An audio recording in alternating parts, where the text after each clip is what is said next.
Hey everyone, Reid Henrichs here, and today we're going to talk about shooting and manipulating the gun with one hand only.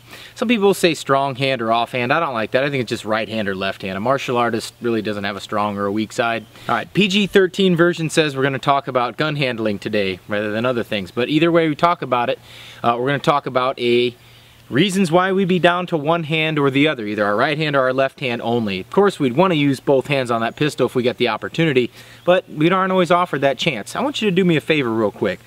I'm going to show you, right aimed in at the camera here, I'm going to act like I'm going to be aiming in at you, and you tell me what this is right in front of.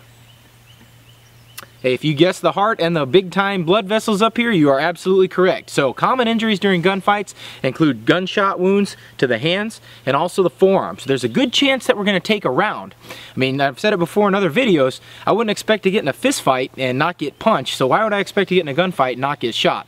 Even the baddest dudes alive, like Mike Tyson, Randy Couture, guys like that, you ever see what they look like after a fight? Let me put it to you this way, they aren't going to be in any modeling contracts because they take so much bruising. Even they get hit, and if the best in the world get hit in their own profession, there's a good chance we may take one. All things aside, I'm going to show you how to manipulate your gun, how to clear malfunctions with one hand only, and also how to reload that pistol, because there's a good chance you'll run out of ammo too during that gunfight. So let's get to it. Alright everyone, so we're going to teach you how to clear the two most common stoppages with that pistol. What we call them is either a failure to fire or a stovepipe. That's your second type. But we'll go over the first one. I'm going to show you what that looks like, okay? So if I'm going to show you how to clear that pretty easily. It's an easy fix. I want you to go ahead and watch my hands.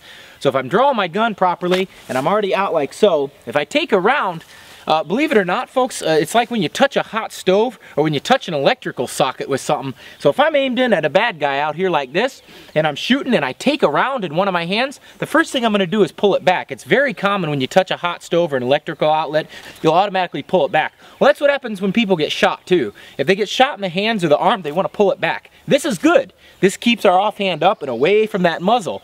If, you shoot yourself, the body doesn't know the difference between outgoing and incoming fire. So keep that hand back here, okay? Keep it close to you. I like to keep mine up nice and high. So if I'm aimed in and I'm down to my right hand only or my left hand only, this would be the same with the right or the left hand.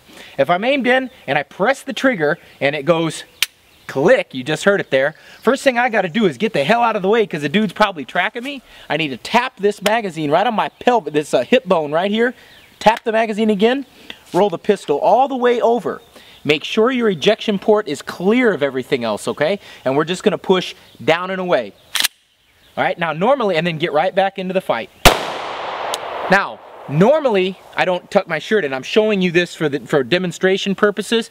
I like to have a belt buckle right here, a good stiff belt buckle so that I can rack that slide, or rack the rear sight right off of that. Now, I'll show you once again how to do that. When we rack the slide, what we got to do is we've got to hook the rear end of the rear sight, and we got to hook that right on top of the belt buckle, right on top of it right here, and we're going to angle our pistol down and away, and we're going to push that way, down and away, nice and hard, just like this.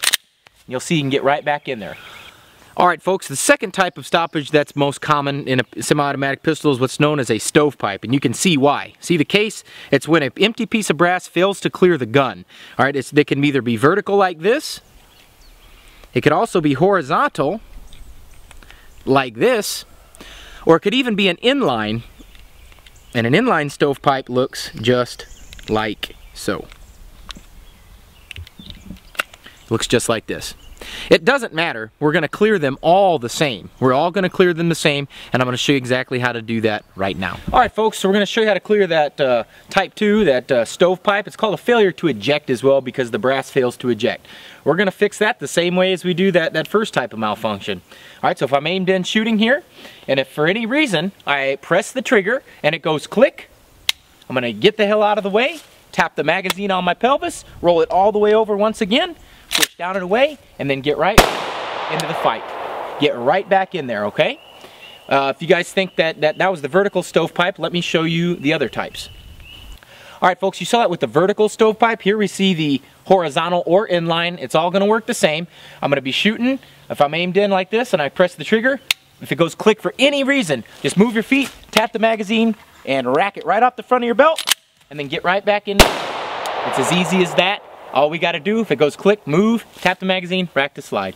Alright folks, we went over malfunction, so eventually if we're shooting our gun, there's a good chance that it's gonna go empty. We're gonna have to reload it. Well, that's easy as well.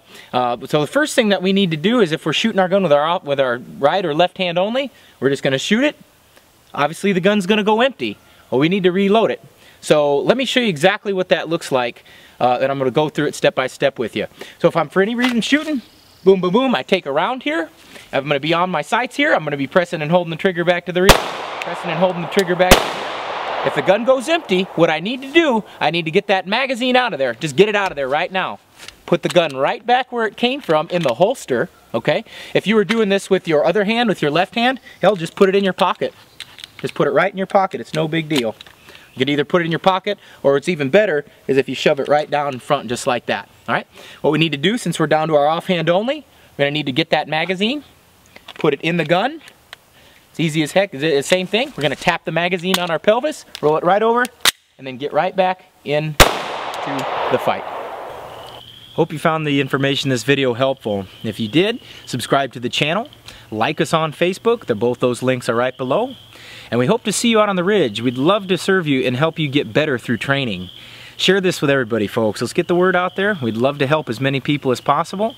This is Reid Henrichs with Valor Ridge. See you on the ridge.